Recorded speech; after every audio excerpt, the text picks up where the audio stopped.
One of the common questions that I get from toddler parents is, what the heck am I supposed to do to fill the wake time when my kid is awake? Because clearly we don't want to be sitting in front of screens all day, but what the heck do we do with them? Let's jump right into it, and I'm going to give you 5 ideas of different things that you can do with your toddler. Now, it goes without saying that any toddler activity is going to take some preparation. As long as you have ideas kind of cycling through different things that your kids can do throughout the day and having that structure, you'll be totally fine, and it does get easier as you go. Idea number 1 is a sensory bin. I love sensory bins because you can fill them up and put really fun and seasonal activities in there, and you can change it I would probably change it like every week, maybe, depending on what's in there and how often your kid is playing with it. Something like a water table for a sensory activity is like, you know, you probably want to go outside and dump it every day,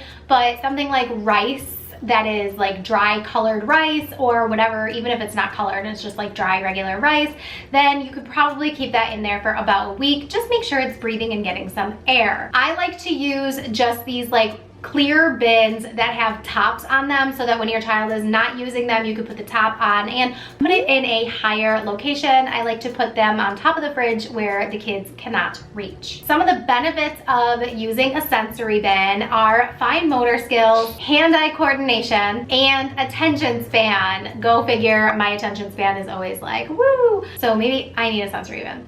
Anyways, idea number 2 is a dress-up station. I love dress-up stations not only for imagination, creativity, but also for self-dressing. Now, if you have a younger toddler who is not potty trained yet, this is definitely going to come in handy when your child gets of potty training age and they need to be able to push down and pull up their own pants. If your child is not potty trained, then I definitely recommend getting Potty Party, the course, in the description box down below. It is my step-by-step course on how to potty train quickly and easily the first time. There's no going back. Idea number 3 is having your child be your kitchen helper. Now, I know, it's so much easier to just get it done and do it yourself. Less mess, less time, less fuss, less everything, but also it's not doing your child any favors. If you involve your child in the pouring and the dumping and the mixing and the stirring and all the things, they're also learning math and science skills by measuring and watching something bake. Like, how does that bake? Let's talk about science. This is how it works. And speaking of science, that brings me to the next idea, which is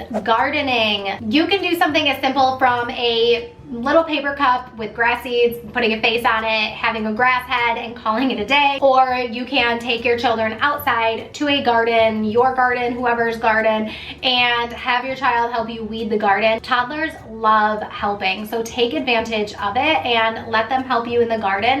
Have them plant the seeds, have them pull the weeds, and definitely have them help you water the garden and talk about things that a garden needs to grow: the sun, the soil, the seed, the water, all the things. And again, they're learning about math and science. And a bonus with gardening is that your child is learning responsibility, because if they do not water the garden, the plants are gonna die. Idea number 5 is one of my favorites that I loved doing with my kids when they were younger, and I don't really know why I stopped, but treasure hunts. They're so much fun. Yes, this one takes probably the most amount of prep work, but it is so worth it. Not only is your child using problem-solving skills, but they're also learning to follow directions. If you're doing a treasure hunt that, you know, you have them go to one location and it says go to this location and find something else, they're following directions and they're problem solving. Now, whether you believe it or not, having independent skills is also going to help foster your child's independence at bedtime. There's a direct correlation between bedtime routines and independence. And my favorite trick, it's not even a trick, it's just a habit and part of the routine with toddlers, is using bedtime routine cards.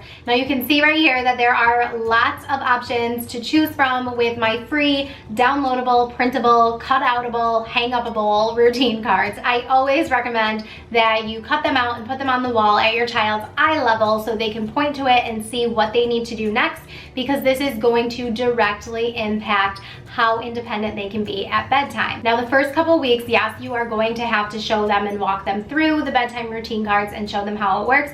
But eventually you're going to be able to say, all right, Susie, it's time to get ready for bed. Start going upstairs to do your routine cards, and they will start doing it. I remember the very moment that my children started doing it on their own, and it was like a moment of like, ah. It was amazing because it just like is one less thing that you have to do and be responsible for your own child. So grab the bedtime routine cards. Link is in my description box down below. Don't forget to check out Potty Party, the course, if your toddler is not potty trained yet, and keep blooming. Mwah.